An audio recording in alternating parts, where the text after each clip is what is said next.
second episode on Public Health Answers. Environmental health has always played a key role to human health. 2012, the WHO states that 1 in 4 deaths is due to environmental factors. But how does now COVID-19 correlate to human health and environment? I'm honored to introduce Liz Hanna, who is honorary at the Australian National University at the Climate Change Institute and chair of the World Federation of Public Health Association Environmental Health Working Group. Thank you very much for joining us today. I will start with my first question. How does COVID-19 impact environmental health?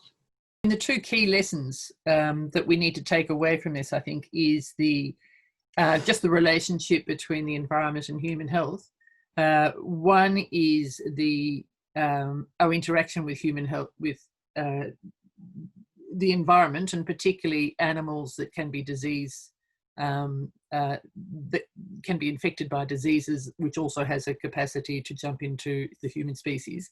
And the other one is the human environment interface in terms of all the things that we do to protect ourselves, in this case during a pandemic, where we're using all the disinfectants and the masks, and the downstream effects of what that happens. So whether they're washing into the oceans and impacting our food supplies, our water supplies, ecosystems, and indeed just the bulk of waste choking the rivers and oceans and filling up landfill. So they're the two key things. And it's many of the big lessons in environmental health are pretty much the same thing. If we damage the environment and if we sort of break its golden rules, then it's going to come back and hurt us. So it's bigger than we are, and we need it. So it really is it's a thing that shouldn't be tampered with. You know, we should respect it because it's what keeps us alive. Literally, it's what keeps us alive and flourishing and healthy and happy. How does COVID-19 impact inequities in environmental health? The inequity issue is also massive, and it replicates some of the key features of public health and society in every country and all around the world, in that the people who are most disadvantaged have, by the nature of their disadvantage, the reduced options to protect themselves and live in an area that's health and safe for them. So in the pandemic component, the COVID, living in a country that doesn't have a very healthy and strong healthcare system, a strong government, I might add, that has as its priority to look after the welfare and the interests of the population, because that's been a bit variable around the world, and that's not necessarily directly linked to the wealth of the nation. But if social isolation is one of the major protections, once we find that we've got a pandemic, highly contagious, so you need to keep yourself isolated. In high density populations, that's virtually impossible. And so it exacerbates the disadvantage in places like India and sub-Saharan Africa and all those countries, and particularly in the slums and the poor areas of, all the poor urban slums around the world, as well as, moving up to just those who are at the sort of low socioeconomic strata of society, where they do have multiple people living in houses. Also, it's very difficult to isolate yourself and your family and stay at home, because people need to go to work to get money to eat. People need to go out to get food. So there are some countries where it was not possible for them to pay people to not go to work, so that they could afford to do what they need to do, and that's stay at home. And some of the more wealthy countries were able to do that, not all. And so those who were blocked from a reasonable effort to self-isolate ran the risk of having much higher spread of the disease. And of course, the treatments, the intensive care units, the testing, identification, all that is similar in the, similar sort of distribution around the world, with the haves and the have-nots in terms of it's all that's less sort of less available to the disadvantaged. We're also seeing that there's some new reports, or actually they've started a while ago, and that there may be some other mechanism that's underlying how severely people are affected when they do contract it. And certain ethnic groups within some societies have had a much higher mortality rate than others. And some of that seems to be a racial, over and above the poverty, but there's been some racial and ethnic affiliations with or associations with that. That would probably need a little bit more work to ascertain how strong that association is and what's underlying it. We certainly know that in places like Australia, where I'm from, that of the healthcare workers who contracted it, mostly it was those working in the aged care sector. Now, in Australia, the aged care sector, they have some registered nurses, but a lot of them, and enrolled nurses, but a lot of what we call the personal care attendants have 6 weeks training. Many of them are new immigrants, often not well educated, don't have many other options, which is why they're in these lowly paid, hard work, heavy work employment situations. They were the ones that didn't get the adequate training, they didn't get PPE, and they were exposed. And often they were also of the new arrivals and various ethnic groups that seem to be a little bit higher in terms of their susceptibility to this. And of course, if they're poor, which they will be because they're not paid much, some of them are working in lots of jobs trying to pay off houses, send their children to school, trying to get a better situation if they arrive in a new country. So they're working very, very hard. And they're living in houses, that are crowded. So they go home and spread them amongst themselves. So there's disadvantage even within, sort of nested within all countries. And so it highlights again, if there is basic public health mechanisms, but it's not equally available throughout all stratas of society and throughout all countries. Again, that highlights some are easy to protect themselves and some there's no option for them. They're just thrown into it, and if they catch it, they catch it. And that's just the hallmark of inequities.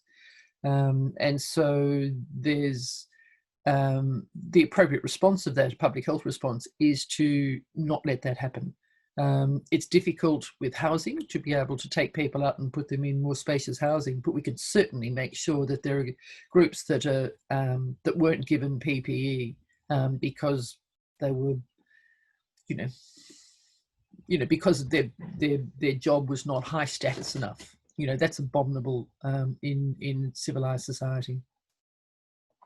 So yes, it like everything, it just rears, that ugly head of inequities across and within countries. Makes you cross. So you already named a lot of challenges in environmental health regarding equities. Can you maybe elaborate a bit more on other challenges which we are facing due to COVID-19? Yeah, sure. It's the nature of this is a very challenging virus indeed. The World Health Organization for some decades has been warning us that the big one will come. The big one will come. And that's when you get a virus that is both highly contagious and fatal. We've had the previous, in the last 17 years, we've had 2 other coronaviruses, One had a fatality rate of about 35%, and that so that killed people quite quickly, and it didn't spread because if you got it, you died. Whereas this one has got that horrible, wonderful balance where you've got a lot of people who don't have any symptoms. Spread, spread, spread, spread. Highly contagious, catch it, catch it, catch it. And then for the susceptible, they keel over and they can have very long-standing health compromised health because of ongoing conditions, or indeed they can die. And so why is this a challenge? Well, there are a lot of us on the planet. The whole lot gets down to there are so many of us on this planet, and there's not a lot of space for all of us. There's not a lot of food for all of us. There's not a lot of water for all of us. And so then competition sets in. So those who have the wherewithal to get all they need do. Those who can't, don't. And so how do we... The fact that we've got such a heavily populated planet, limited planet with limited resources in terms of food and water supply and space for people to live happily and to flourish, that really escalates the importance that we revert back to being a civil society, where we accept the fact that, well, I don't need so much stuff, you know. I can curtail my consumption. I can curtail my level of advantage. I don't have to live in a straw bag, but I don't need this. It's relative to the rest of the world, the level of opulence that we live in the happy developed Western countries, and so that we're willing to share a little bit more, and it's not quite so the gap, the Gini coefficient between the very wealthy and the very, very poor, so that the planetary resources are shared a little bit more equitably, and we're not so greedy and fighty over it all. And the second major challenge is